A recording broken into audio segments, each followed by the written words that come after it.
When your job is drilling for oil, you lead a nomadic kind of existence. You're rarely in one place for long. And every time you move to a new location, you take your drilling rig with you. 800 tons of machinery and a few thousand horsepower to drive it.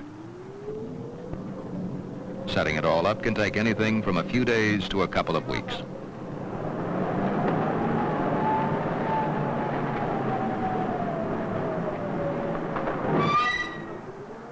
The choice of site for drilling an exploration well isn't ours. It's made by the geologist and geophysicist from their knowledge of the rocks that lie below, 10,000 feet or more. A classic choice would be over a dome-shaped fold in the rock layers, revealed by seismic survey. But in this business, a choice is a gamble. The chance you're counting on is that oil and gas formed somewhere in the vicinity millions of years ago could have migrated into the dome through layers of permeable rock and have accumulated there, hemmed in by an impermeable layer above. Once there, they would have separated, the gas on top of the oil, with groundwater round the flanks, all of them at high pressure. That's what we hope has happened, but it could take 8 weeks or more to prove it.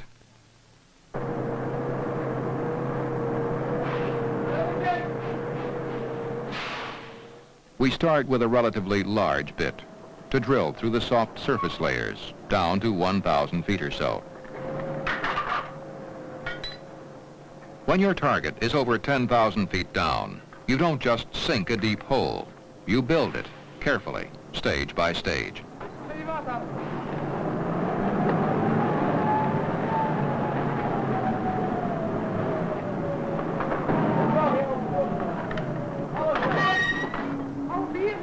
The drill is driven from the surface, turned by a rotary table on the platform. The drill string suspended from the derrick. Down below, the teeth of the drilling bit break the rock into fragments. They'd soon choke the hole unless we had a way of flushing them out. What we use is a special drilling fluid, pumped down the drill pipe to cool the bit and carry the cuttings away, back to the surface.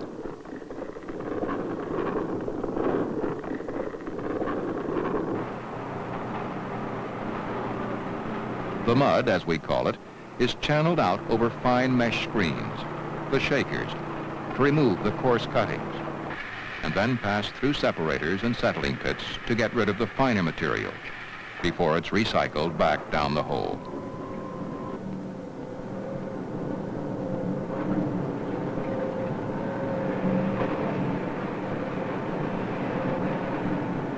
As long as the drill is turning, the mud must be kept circulating.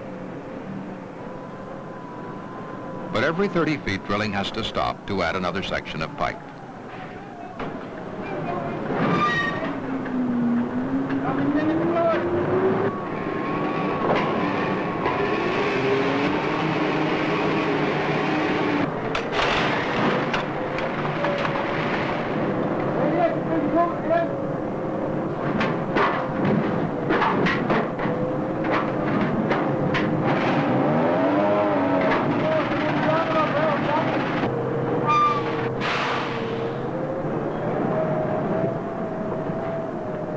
It's a tough job, and it calls for some slick coordination from the floor crew.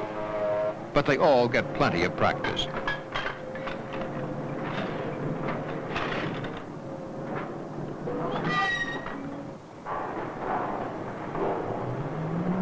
On an average well, they'll add pipe over 300 times before they reach the bottom of the hole.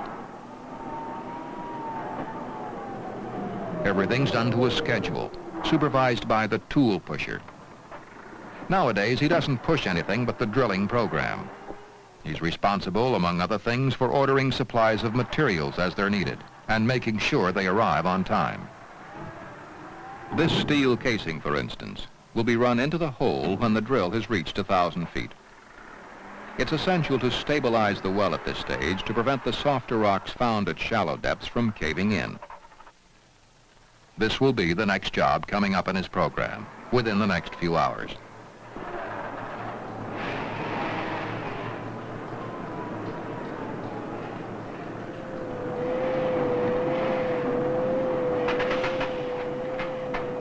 The casing, like drill pipe, is assembled section by section, and each of them weighs a ton or so.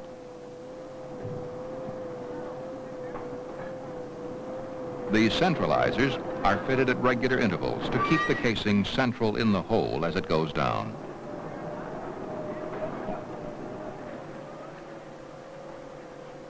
The casing is lowered in until it reaches a point just above the bottom of the hole.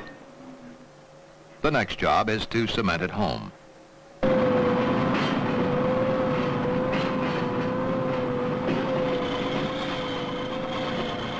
The cement is a wet slurry, pumped down the inside of the casing under pressure. Downhole, it flows through the end of the casing and is circulated around the outside and back to the surface, displacing the drilling mud ahead of it. The cement is followed by drilling mud to the bottom of the casing.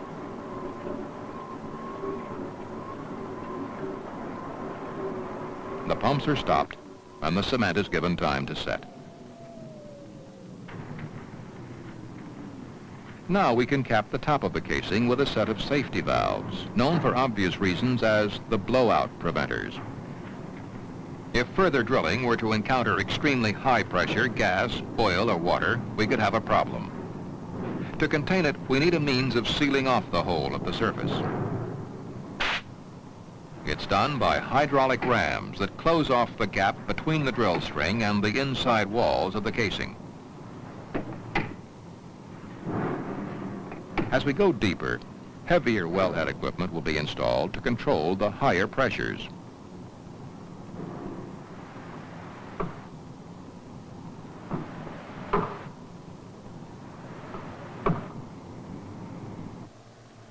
Once the blowout preventers are fitted, drilling can continue safely to greater depths. But what if we were drilling not on land, but way out at sea? Our rig might be on a floating platform, anchored 500 feet or more above the drill hole, but we'd still have to follow the same procedures.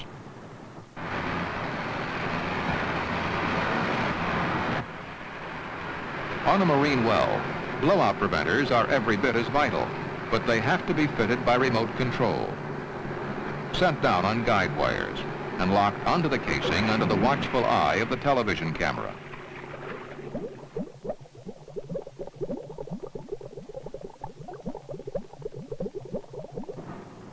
On top goes a marine riser, a conductor tube to connect the rig directly to the blowout preventers and the drill hole down below. This gives us the closed system we need for running pipe and circulating mud, just as if we were working on land.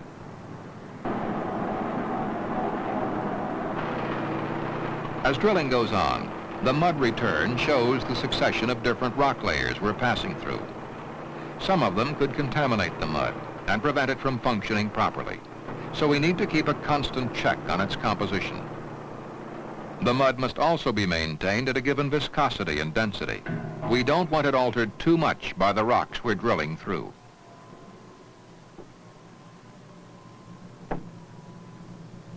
Frequent checks are also made for any changes in the chemical composition. If we were to hit a layer of salt, for instance, we could be in deep trouble. The mud would cease to do its job, causing the hole to collapse and prevent drilling.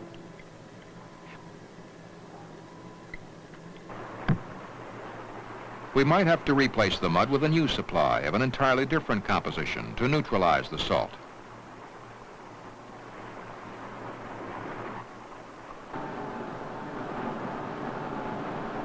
Up on the platform, an equally close eye is kept on the performance of the drill bit. Cutting through hard rock, its life is usually less than 12 hours. Loss of cutting power occurs when the bit becomes dull, and it makes a distinctive noise. Now it's time to pull the whole string, 90 feet at a time, and stack it in the derrick.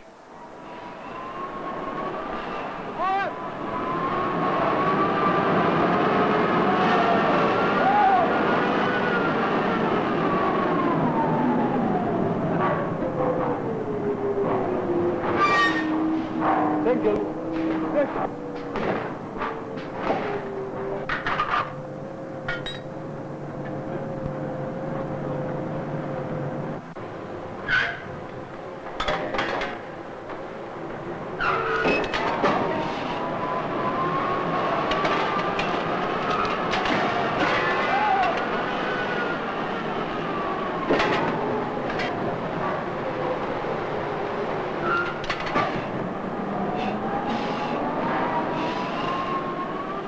can easily have 100 stands of pipe in the rack before we reach the bit. Maybe 4 hours to recover it, another 4 to run the new one in again. Changing a bit is time-consuming, but part of the normal program. But drilling can sometimes encounter problems that are unpredictable. Conditions downhole might suddenly change and affect the consistency of the mud. If it got too thick, it could bind the drill pipe and stop further drilling.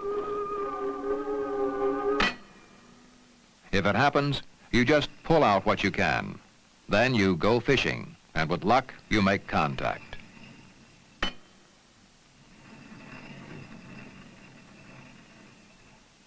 But if the hole itself collapses, you abandon the jammed-in section and recover the rest by breaking the pipe. You can't drill back down through the blockage. You have to bypass it, using special deviation equipment, offsetting a new hole at a predetermined angle.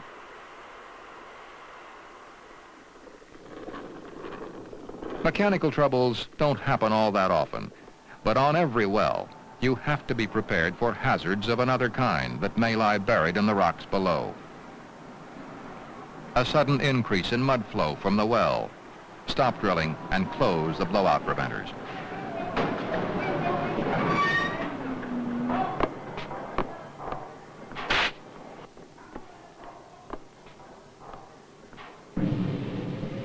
Everything shut down. The pressures are measured, and the pumps are restarted slowly while the cause of the flow increase is identified. We've encountered high-pressure gas trapped in a shallow sandstone. It's flowing into the well and forcing out the mud. Before we can drill on, we have to contain the formation pressure by pumping down a heavier mud. This is usually kept in the storage tanks ready for just such an emergency.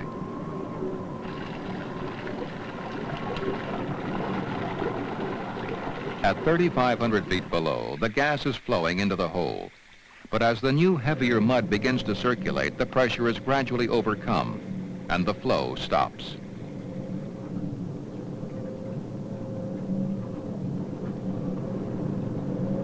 As the pressure returns to normal, the emergency is over.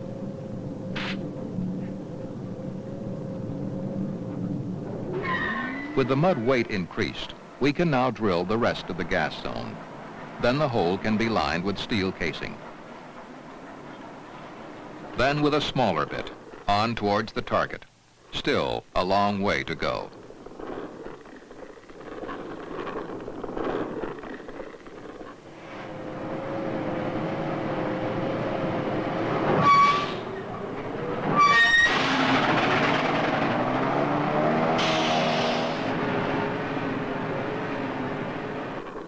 As the drill bites through the caprock and approaches the target zone, its progress is monitored foot by foot.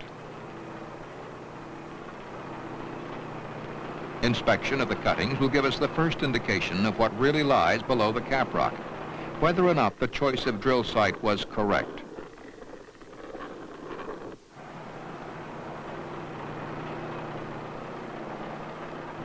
It's sandstone, all right. And it could contain oil. Under the microscope, the sample certainly looks promising. Coarse-grained sand with a definite dark stain. If it's oil, it'll glow yellow under ultraviolet light. It's there, all right, but so far, only a trace. Not until we've drilled all the way through the formation can we begin to assess its significance. To find out more about what's down there, we run a special instrument probe.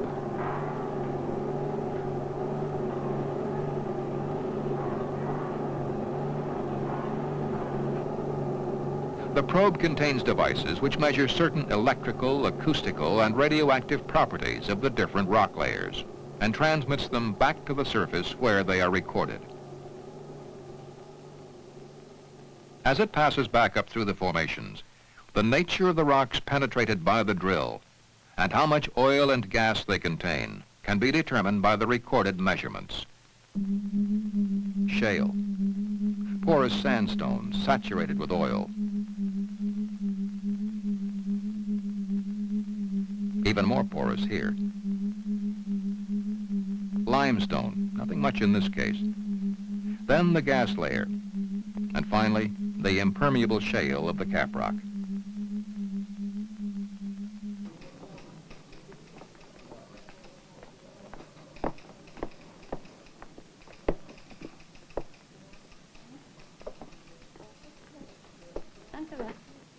We know there's oil and gas down there, but there's a lot to do yet before we've any idea of how much can be produced. It certainly looks promising, encouraging enough to justify a flow test. The hole has been cased right down to the bottom and cemented in. A flow tube is now run into the oil zone. To get at the oil, we have to perforate both the casing and the cement. We do it by firing a string of specially designed charges. The oil begins to flow as the pressure in the well is reduced.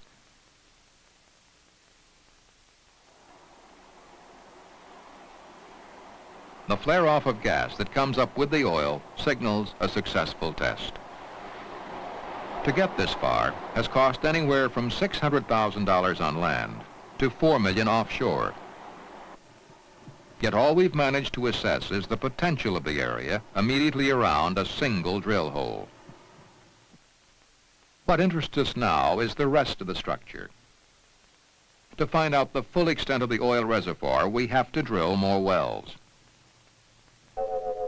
The first outstep has found water-bearing sands, and we can now deduce the profile of the reservoir in this direction. Next, we drill a third well in line with the other two. This again finds water-bearing sands and completes the profile, the shape of the structure, and the position of the oil, gas, and water contacts. But the profile is still only a narrow band of information in one direction across the structure. To round out the picture, we now need to drill further outstep wells at right angles to the first three.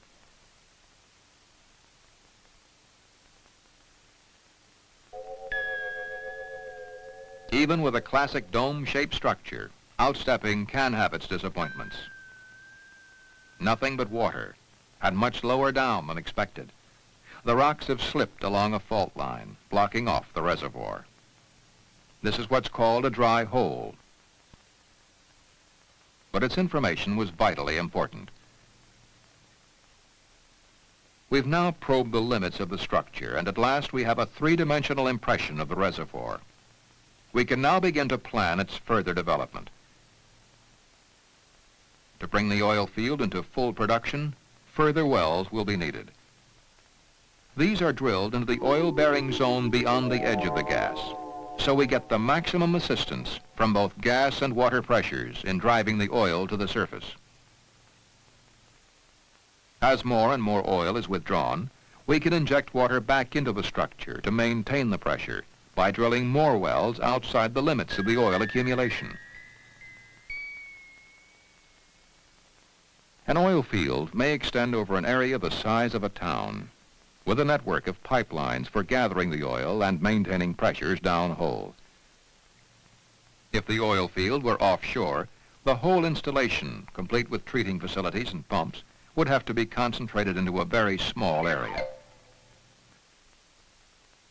To be economic offshore, drilling and producing facilities need to be located at a central point from a permanent platform. The oil reservoir is then developed to the same pattern as on land by using the technique of deviation drilling. New oil reserves are much harder to find nowadays, but when they are, it's most often in locations that are very difficult to develop. But wherever they exist, and however complex the development becomes, it is our job to reach them, using every human and environmental safeguard possible. Then, to recover as much as we can for as long as we can.